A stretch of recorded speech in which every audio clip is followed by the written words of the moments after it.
Hi, my name is Logan Ashley, and I'm here to do my final presentation. It's always been highly debated whether or not, us pouring all this money into different fields and technologies has been a good or bad thing. But I think ever since we introduced technology into the educational field, that's been a good thing.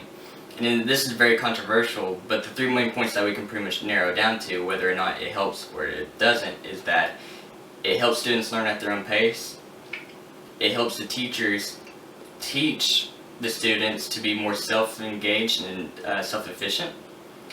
And third and lastly is that it helps the students prepare for their future and ongoing events.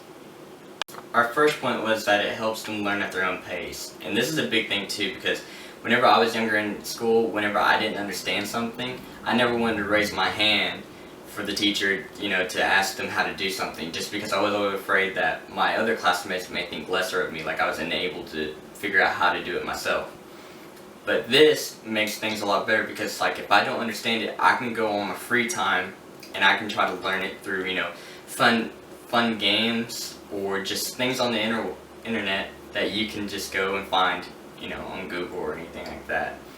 And actually, this makes things so much easier because you don't feel like you're rushed to learn something. Now you have the time to go home, or even in the classrooms you can get like an iPad and just play games until you understand that concept and make it easier to learn for you and your classmates. And actually CNN Tech actually said that students who played on their iPads, like the math games, their math scores increased 20% ever since then. The second point is that it makes the teacher's job about teaching students to be more self-engaged or self-efficient. And this is really a simple but broad term. There's some schools, I know in elementary schools, that they do now that they do kind of like the college setting, especially for like the upper levels, like 5th grade. Say you give a student an assignment and it's due on Friday and you give it to them on Tuesday. With them, giving them their own pace to work at, you're giving them all that free time, but you're also setting a date that they have to turn it in, maybe online or in class or whatever. But you're giving them that responsibility to do it between the said date and the end date. And that's really more about just, how much free time we have, because everything doesn't have to be graded overnight. You can do it on the internet and it's instantly done. And, just stuff like that.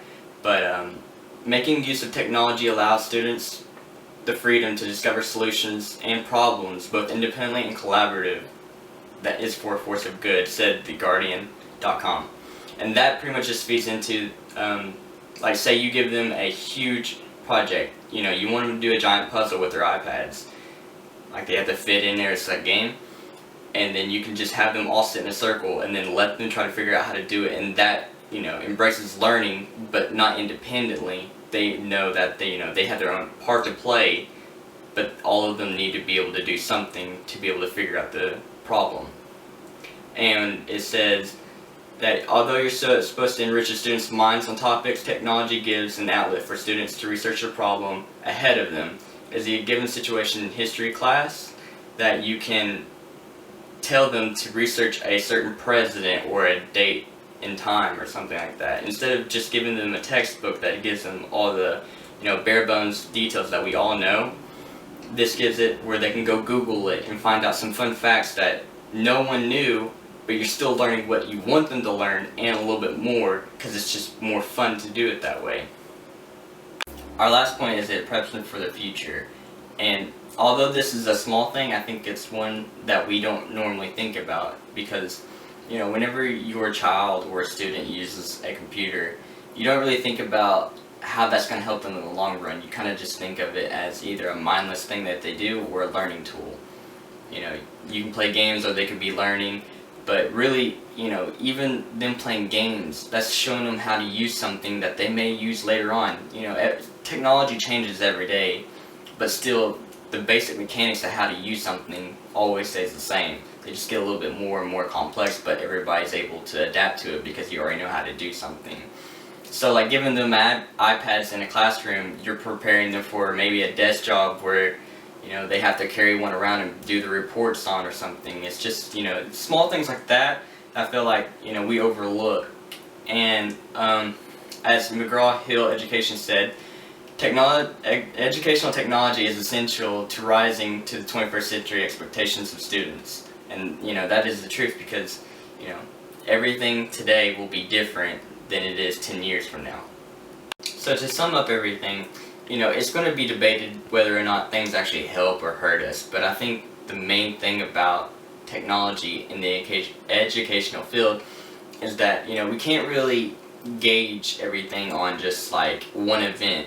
We have to look at the broad terms of things. So just because something doesn't work somewhere doesn't mean it won't work somewhere else. I mean, it's always going to be debated that it doesn't work, and it's always going to be debated that it does, which you can look into it more and you see that it does, as you saw from the first point, that it helps students learn at their own pace about the CNN Tech, about their math scores increasing. But, that's just what it is. You let them learn at their own pace, and they will be able to learn new concepts easier. The second one was that it makes the teacher's job more about making the students self-efficient and, self-engaged, and that's just giving them extra time and giving them a little bit of responsibilities to do things on time. Just like we do in college, we have this due date and this due Friday, that gives us 3 days. And then we have just that freedom. And then lastly, we have it preps them for the future. And, right now, doing this, things may be different, down the road. Like, this may not be what you do. You may actually have video chat where you actually do your presentations. We don't know, but at least I know how to do the bare bones of it, like I'm doing now. So everything will change, but nothing will ever stay the same. But still, technology in the educational field is a good thing that I believe. Thank you for your time. I'm Logan Ashley.